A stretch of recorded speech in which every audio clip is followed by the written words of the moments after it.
Oke, eh, kita masuk ke materi aset tetap tidak berwujud. Nah, ini saya rekam biar nanti ada yang minta rekamannya saya kasih biar tidak mengulang lagi. Oke ya.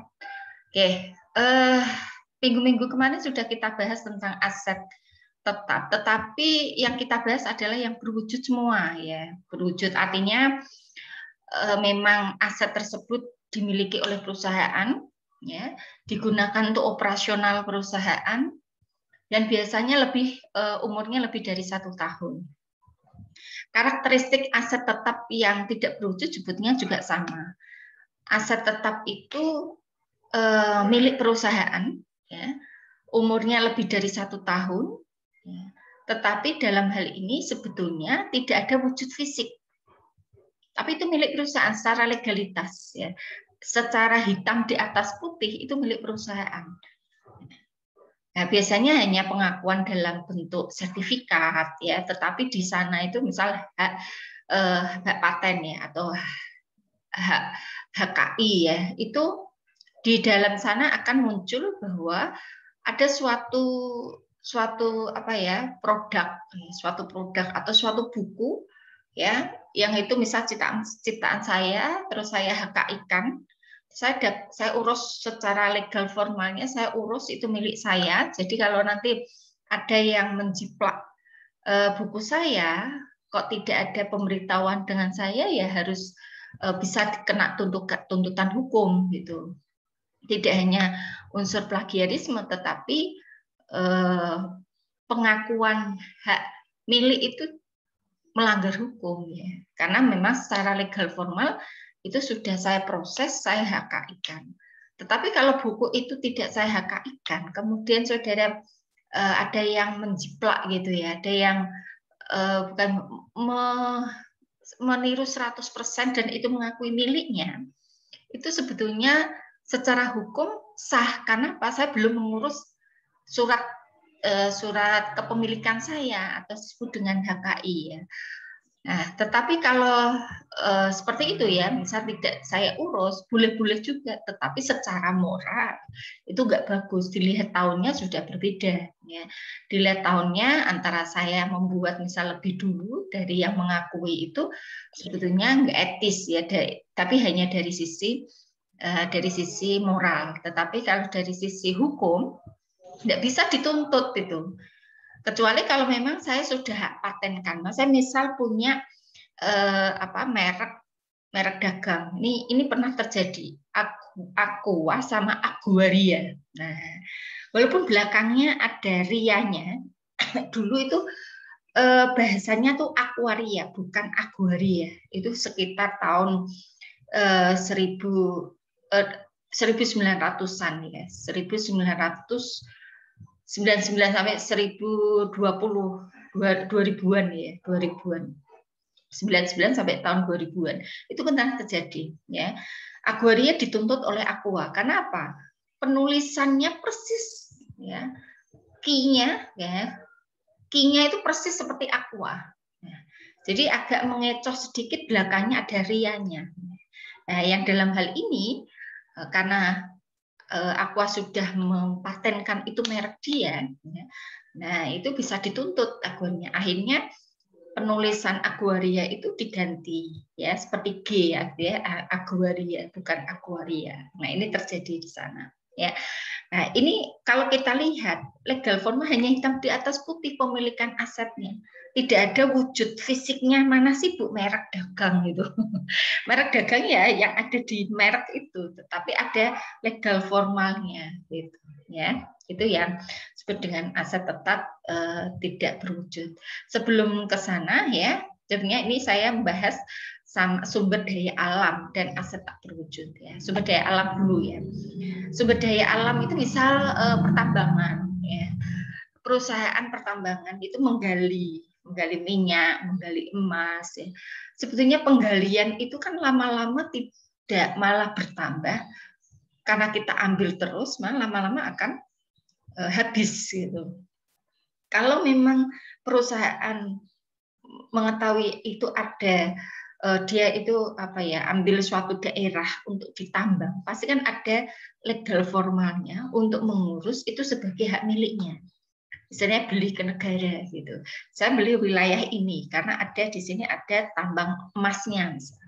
Itu pun nggak boleh gratis, kita hanya menambang emas seperti beberapa daerah yang memang ada emas tinggal ngambil gitu. Kalau perusahaan besar ya, perusahaan yang memang itu profit oriented ya, dan ada legal formalnya itu dia tercatat sebagai pengusaha apalagi kena pajak ya, itu harus mengurus bahwa suatu wilayah itu dia beli yang mana dia punya hak untuk menambang emas di daerah tersebut.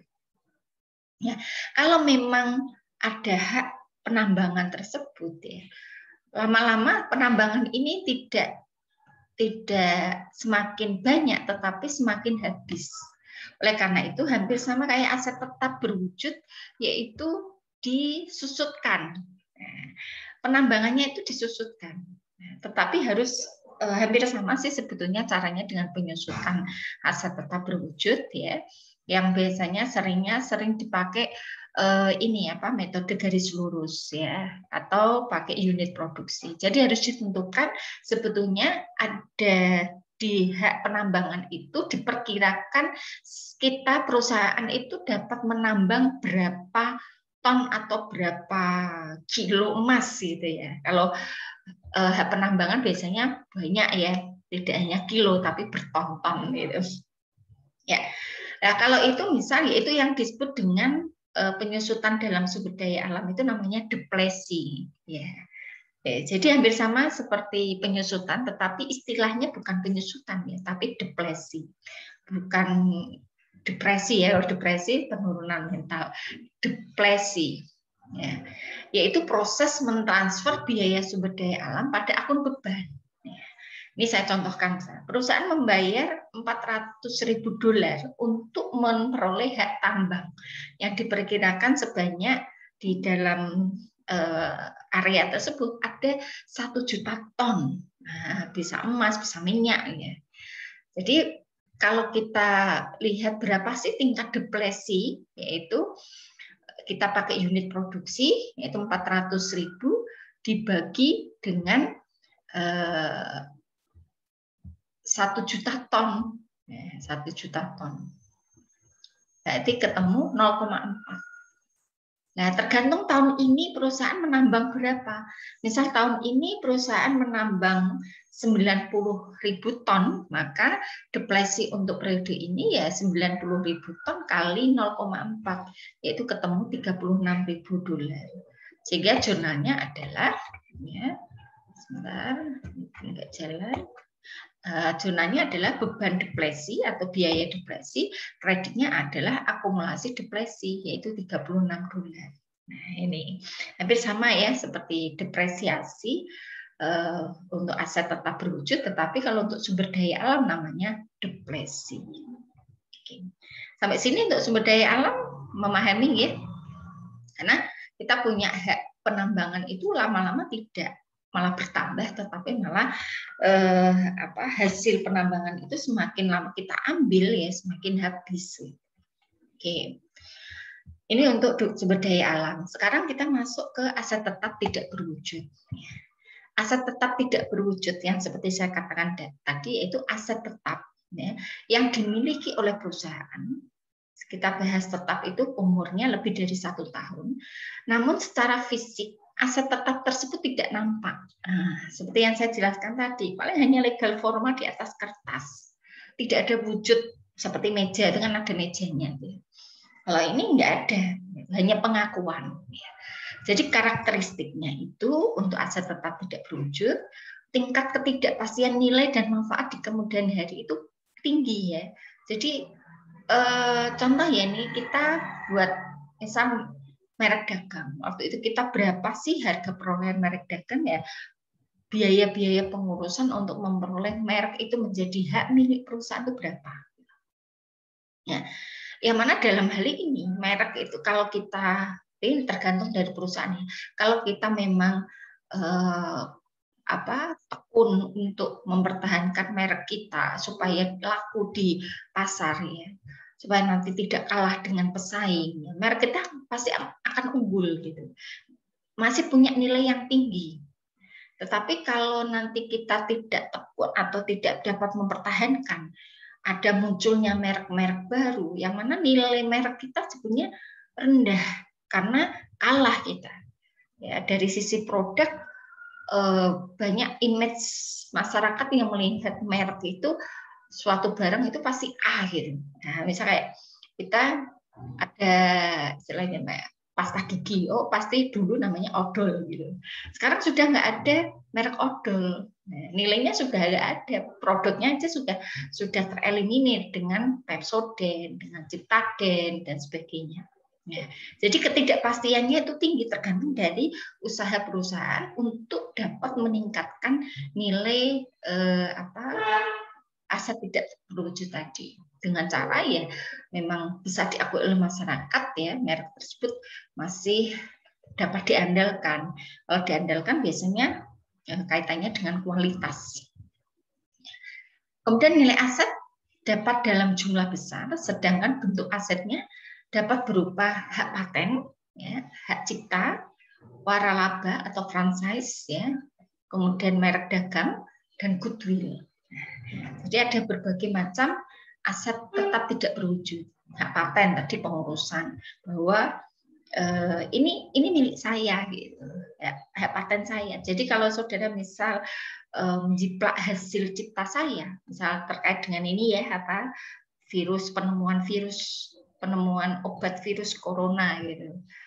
Ya, kalau itu yang menemukan kemudian dihak patenkan, kalau saudara memproduksi hasil karya saya, berarti saudara harus memberikan royalti, harus memberikan pembagian hasil ke penciptanya tadi. Nah, jadi boleh saja untuk memproduksi hasil cipta orang lain, tetapi harus memberikan royalti atau harus memberikan pembagian hasil kepada pencipta barang tersebut. Nah, begitu juga hak cipta. Nah, misal lagu ya, kemudian saudara album kan padahal itu tidak hak cipta jenengan ya, jadi hak cipta orang lain, misal hak ciptanya Chrisye, kemudian saudara ini nyanyi persis ya. Seperti itu judulnya sama, dan saudara buat album, kemudian saudara jual. Nah, kalau itu walaupun tidak ada, misal ini ya dari sanak saudaranya, itu bisa dituntut harus memberikan royalti tadi. Begitu juga waralaba. Waralaba hanya bentuk kertas juga, bahwa ada ketentuan ya franchise, misal saya mendirikan produk, misal saya mendirikan produk misal ayam berkokok ya. Ayam kalau misal Kentucky ya. Kentucky tapi bukan fried chicken ya. Bukan Kentucky ini fried chicken, tetapi misal Aida fried chicken ya. Kemudian saudara misal pengen kerjasama dengan saya untuk produknya persis, mereknya persis ya, itu boleh. Terkait dengan berarti harus membayar, produknya dari saya, resep-resepnya dari saya dan sebagainya. Itu dalam waktu tertentu. Kemudian merek dagang tadi yang saya cerita dan goodwill. Nah, goodwill ini biasanya muncul terkait dengan penggabungan usaha yang mengakui adanya kelebihan dari usaha yang lain. Misal perusahaan A dan perusahaan B gabung. Perusahaan mengakui ada kelebihan di perusahaan B gitu. Dari aset yang diserahkan, perusahaan A mengakui adanya kelebihan. Jadi ada tambahan, ada namanya goodwill. Itu tercantum juga gitu. Nah, nanti kita bahas satu persatu ya. Jadi penggolongan aset tidak berwujud kalau dari kemampuan untuk diidentifikasi ya. Jadi ada bisa diidentifikasi. Nah, walaupun tidak nampak, tetapi dapat diidentifikasi bahwa ini loh aset tidak berwujud. Kemudian cara perolehannya bisa individual dengan cara pengurusan secara legal formal ke badan yang mengurusi tentang hak cipta dan sebagainya. Kemudian bisa secara kelompok dan bisa juga diperoleh karena penggabungan badan usaha. atau tadi misalnya perusahaan A gabung dengan perusahaan B. Nah, ini bisa menimbulkan aset tidak berwujud, ya, atau dikembangkan sendiri. Nah, masa manfaat yang diharapkan ini tergantung perjanjian. Di sana perjanjiannya berapa tahun. Gitu. Kemudian kemampuan untuk dipisahkan dari keseluruhan perusahaan itu merupakan hak yang dapat dialihkan tanpa bukti kepemilikan. Dapat dijual atau tidak dapat dipisahkan dari perusahaan atau dari bagian pokoknya. Artinya, kalau memang itu hak paten pakai atas nama saya, ini bisa saya jual, tetapi hak patennya tetap nama saya. Gitu. Bisa saya jual ke si A, gitu. Ya, ini tetap melekat di nama saya, tidak berubah menjadi perusahaan tersebut, tidak.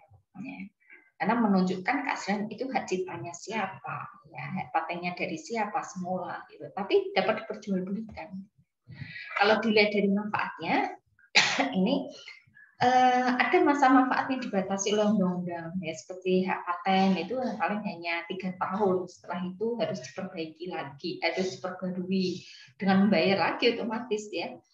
Hak cipta juga sama. Ya, kalau tidak diurus, ya, seperti franchise ada bisa 5 tahun, bisa 10 tahun. Ya, kalau itu nggak diurus lagi, ya saudara misal menjiplak, ya enggak salah, tidak memberikan royalti, enggak apa-apa. Kemudian aset tidak berwujud yang masa manfaatnya tidak terbatas, itu seperti merek, merek sama goodwill. Nah, itu tidak terbatas. Oke. Nah, sekarang yang pertama, hak paten, ya. Hak paten ini merupakan suatu hak yang diberikan kepada pihak yang menemukan. Jadi, misal saya menemukan tadi obat corona, saya buat ramuan. Ini loh obat corona, sudah ampuh, sudah uji coba, sudah melalui pelayakan BPOM.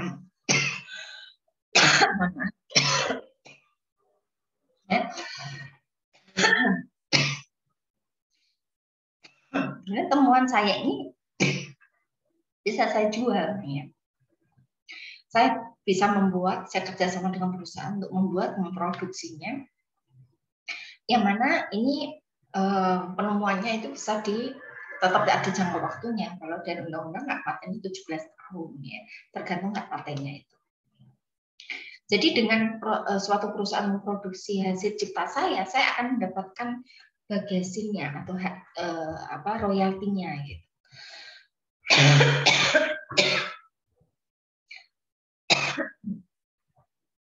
Kemudian hak paten ini digunakan sendiri atau pihak lain sesuai perjanjian. Boleh ciptaan saya, tetapi saya jual ke perusahaan yang produksi itu. Ya, pasti jualnya mahal kalau memang itu sudah terbukti, gitu, ya, Pak. Tidak akan laku. Kemudian harga perolehan hak paten itu kita buat sebesar biaya-biaya pendaftaran dan biaya membuat percobaan, ya, sampai itu bisa digunakan. Ya, saya tadi mau menemukan obat corona, ya.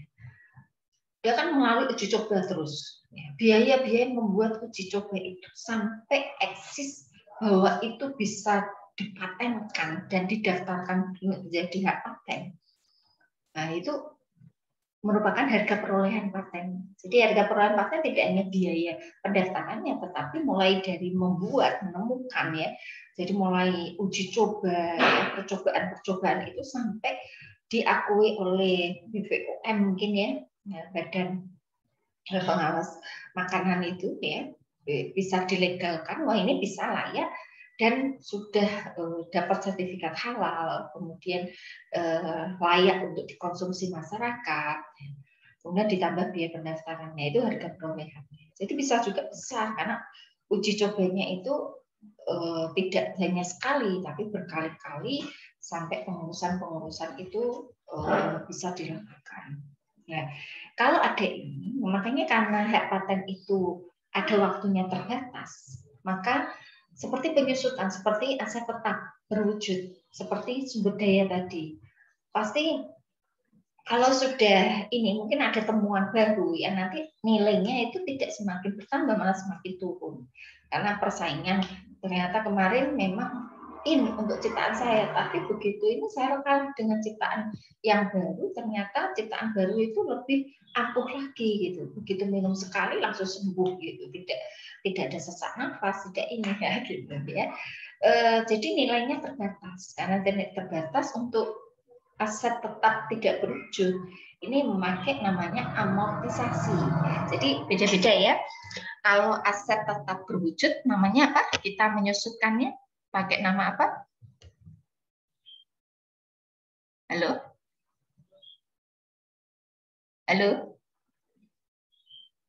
Kalau aset tetap berwujud, ya, kita mengakui penurunan nilai itu kita pakai nama apa? Depresi, Bu. Depresiasi atau penyusutan. Sutan. Ya, kalau ini, kalau sumber daya alam tadi, kita pakai namanya apa? Penyusutannya? Depresi. Depresi. Kalau aset tetap tidak berwujud namanya amortisasi. Ya, jadi istilahnya berbeda, tapi sebetulnya kontennya sama, yaitu mengakui penurunan nilai. Gitu. Nah, ini saya contohkan kalau nanti ada amortisasinya, ya memang langsung beban amortisasi, ya hak paten 15 juta, tapi langsung tidak akumulasi hak paten, langsung mengurangi nilai hak patennya. Gitu ya, beda dengan aset tetap berwujud. Kalau aset tetap berwujud kan beban penyusutan, kreditnya akumulasi ya. Tapi kalau amortisasi biasanya langsung ke aset tetap tidak berwujudnya tadi, langsung mengurangi. Oke, ini hak paten. Ada pertanyaan untuk hak paten? Kalau tidak ada, sekarang hak cipta. Hampir sama, ada amortisasinya ya. Karena hak cipta, tapi bisa juga terkadang itu kita punya lagu-lagu legendaris itu sekarang masih in, Bu, ya. Lagunya yang dulu mungkin zamannya Bu Eda, tapi sekarang masih in kayak lagu-lagunya Chrisye, lagunya Nika Ardila. Nah, ini masih anak muda juga ada yang banyak yang suka gitu ya, yang melo-melo gitu. Nah, tapi sebetulnya di dalam legal formalnya hak cipta ini juga dibatasi umur, ya, batasi umur ekonomisnya. Jadi hak cipta ini suatu hak yang diberikan kepada seseorang, pengarang atau pencipta untuk menerbitkan, menjual atau mengawasi hasil ciptaannya. Umumnya ini ya, sering itu 28 tahun. Contoh kayak karangan, kemudian musik, kemudian saudara punya apa? Lukisan yang itu mengandung arti tertentu, saudara hak ciptakan, itu bisa. Gitu. Kemudian hak cipta ini dicatat di neraca sesuai dengan harga perolehan. Harga perolehan itu ya mulai dari pendaftaran sampai semua biaya yang terkait dengan munculnya karya tadi. Gitu. Misal saya pengarang musik ini, pengarang lagu. Mulai dari saya uji coba, saya perlu apa ya untuk uji coba ini, ya saya butuh mendatangkan konsultan mungkin, ya kemudian saya coba uji coba dengan penyanyi untuk menyanyikan, bagus tidak, nah, sampai biaya pendaftarannya, ya, itu harga perolehannya ke sana. Dan ini perlu diamortisasi juga karena masanya terbatas, ya. Ini hak cipta. Kemudian merek dagang. Merek dagang ini didaftarkan terlebih dahulu dan dilindungi oleh undang-undang yang penggunaannya tidak terbatas. Jadi didaftarkan, misal saya punya tadi ya, saya buka ayam goreng ya, Aida Fried Chicken misal ya.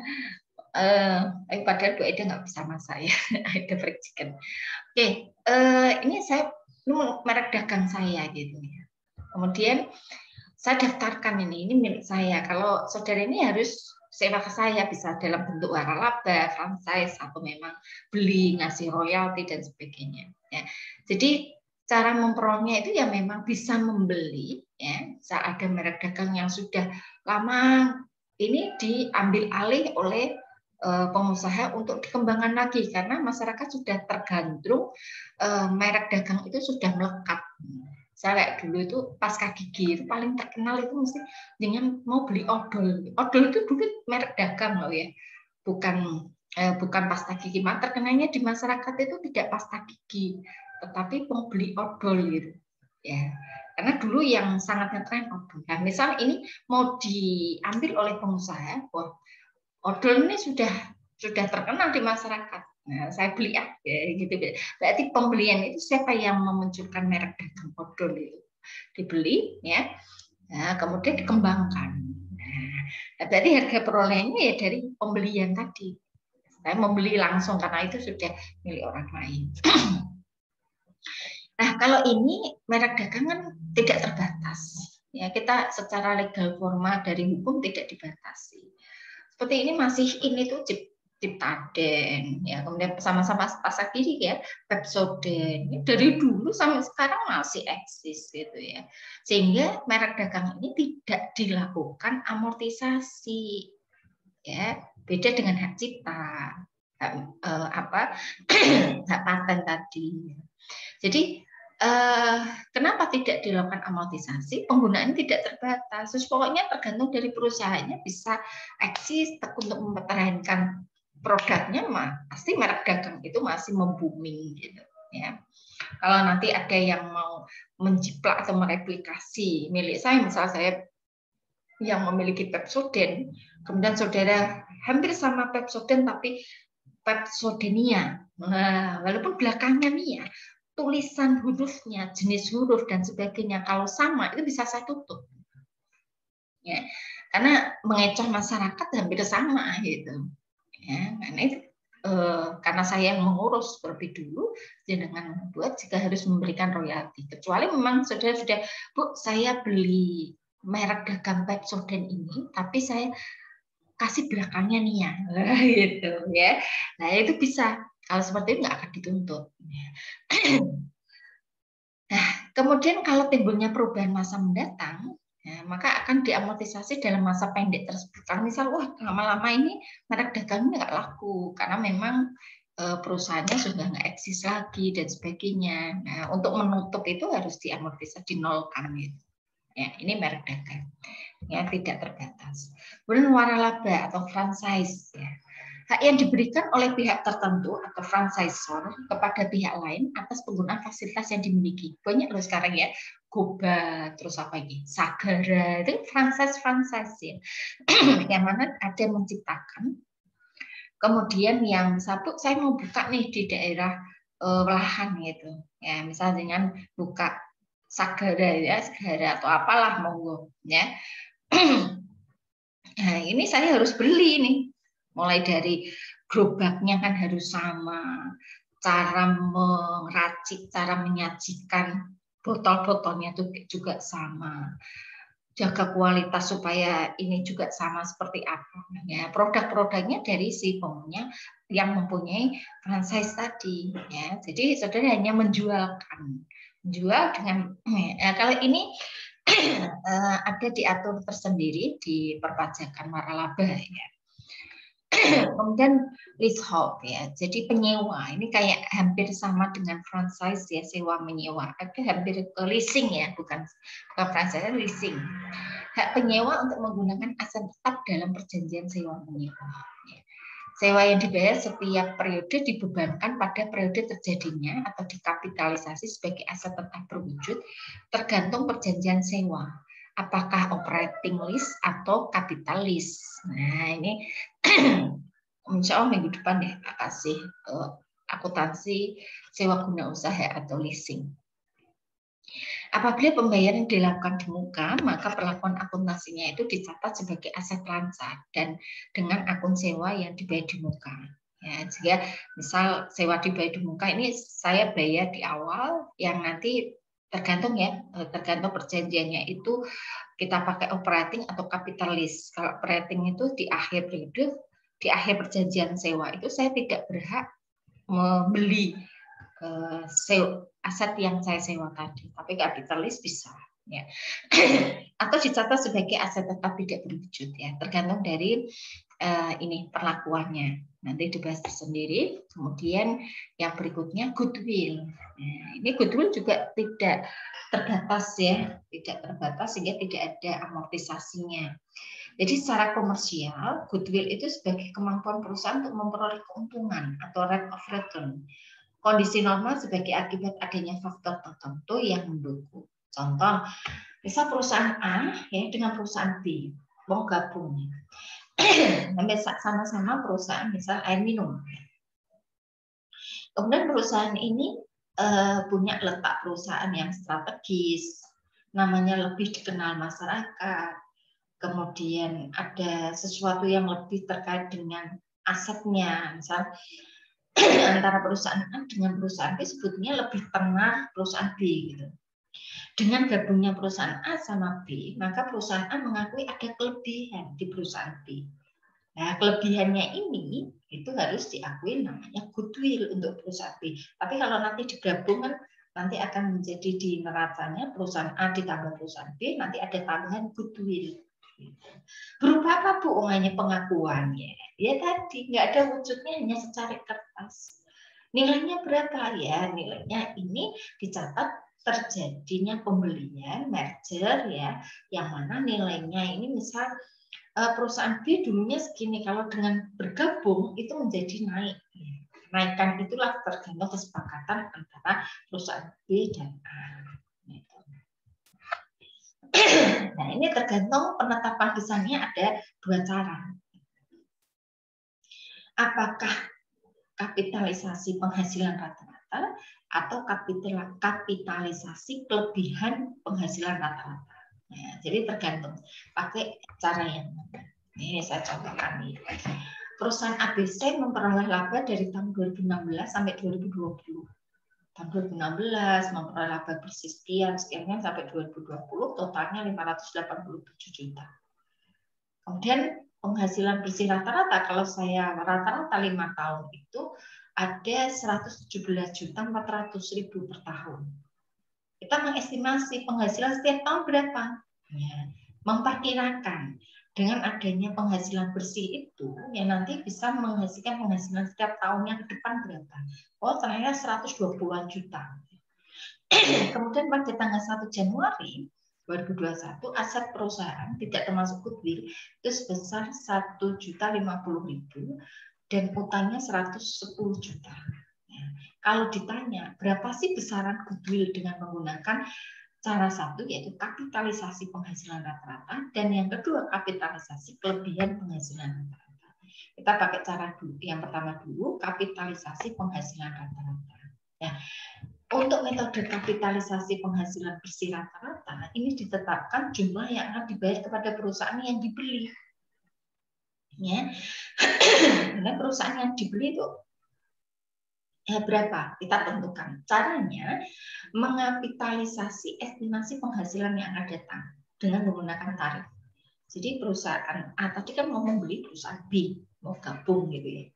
Nah, perusahaan harus menentukan kira-kira tarifnya berapa ini, penghasilan yang akan datang ini dengan kita menggabung itu bisa memperkirakan berapa. Oh ternyata saya bisa jadi tahun-tahun ke depan itu bisa 10% naik. Jadi kalau 10% naik itu berarti 120 juta tadi perkiraan per tahunnya, tapi dengan membeli perusahaan B, penghasilan perusahaan tadi dengan gabungan A dan B bisa 10 kali lipat naiknya. 10 kali lipat itu kan berarti 120 juta menjadi 1.200.000.000 ya, karena akan naik 10%-nya. Bukan 10% kali 120 kenaikannya ditambah itu bukan, tapi 10 kali lipat kenaikannya. Kemudian nilai bersih kita dapat, nilai bersih itu besaran ekuitas ya. Jadi aset tetap, aset ya, total aset dikurangi hutang. Total aset tadi kan 1.050.000 atau 1 miliar ya, maaf 1 miliar ya. Ini berarti 1.050.000. Ini kurang 0. Ya, ini kurang 0,3, 1.050.000. Ya. Kemudian ini 110 miliar ya. Oke. Oh, 110 juta. Oh, kalau yang ini benar, 110 juta utangnya. Oh, kalau 110 miliar ya hutangnya lebih besar dari aset ya mungkin. Nah, ini juta. Maaf. Nah, ini benar ya. Maka untuk mencarinya ya, jadi tadi 10 kali lipatnya dari penghasilan, perkiraan ya, 10%-nya 1.200.000 dikurangi dengan nilai aset bersih, yaitu total aset dikurangi hutang, ketemu 940. Sebenarnya ekuitasnya itu hanya 940, tapi diperkirakan dengan penggabungan membeli aset B itu ada kenaikan 10 kali lipat, yaitu 1.200.000.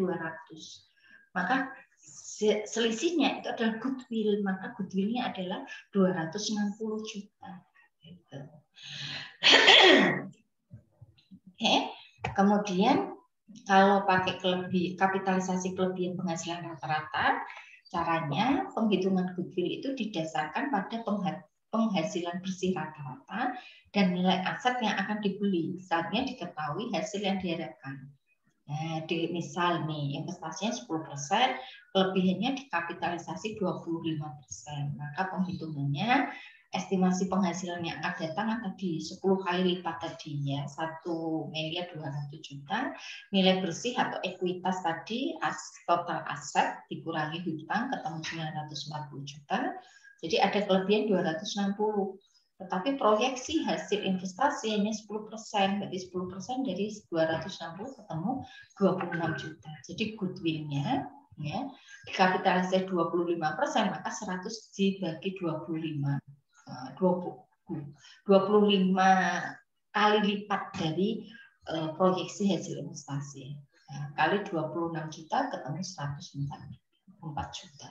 Nah, ini besaran goodwill-nya. Oke. Itu masalah goodwill sudah semua. Dan itu goodwill itu masanya tidak terbatas. Selama masih gabung, goodwill masih tertera di sana.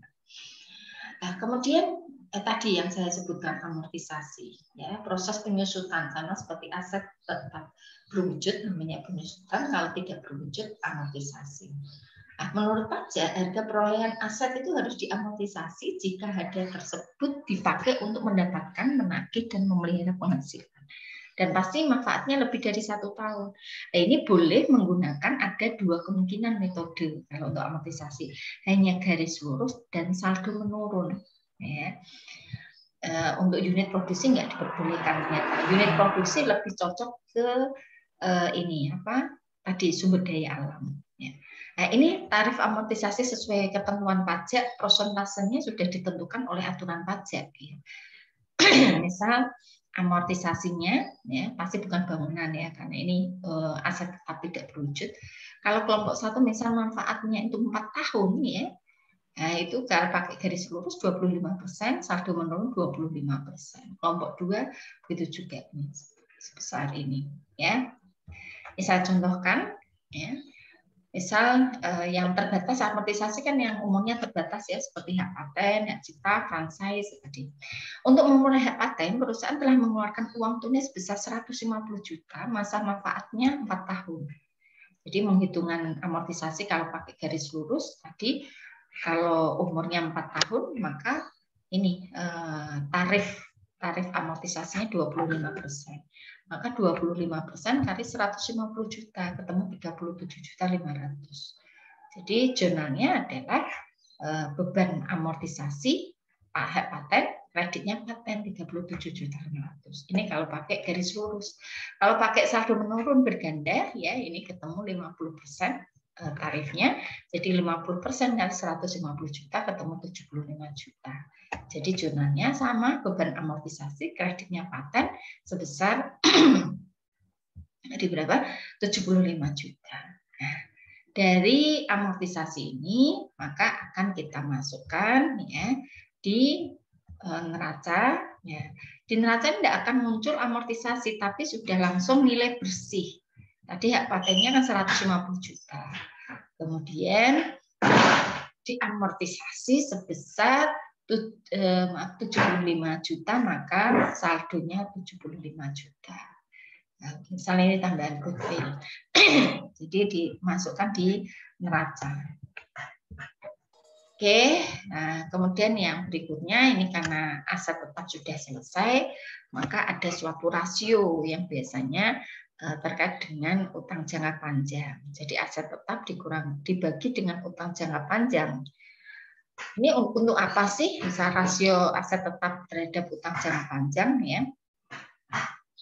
Itu melihat batas keamanan bagi kreditur. Ya, misal gini, saya mengasih kredit nih bagi kreditur. Misal bank yang melihat perusahaan ini layak nggak ya yang saya kasih pinjaman gitu. Nah, melihat tadi rasio aset terhadap utang jangka panjang, dia sudah punya utang berapa, ya.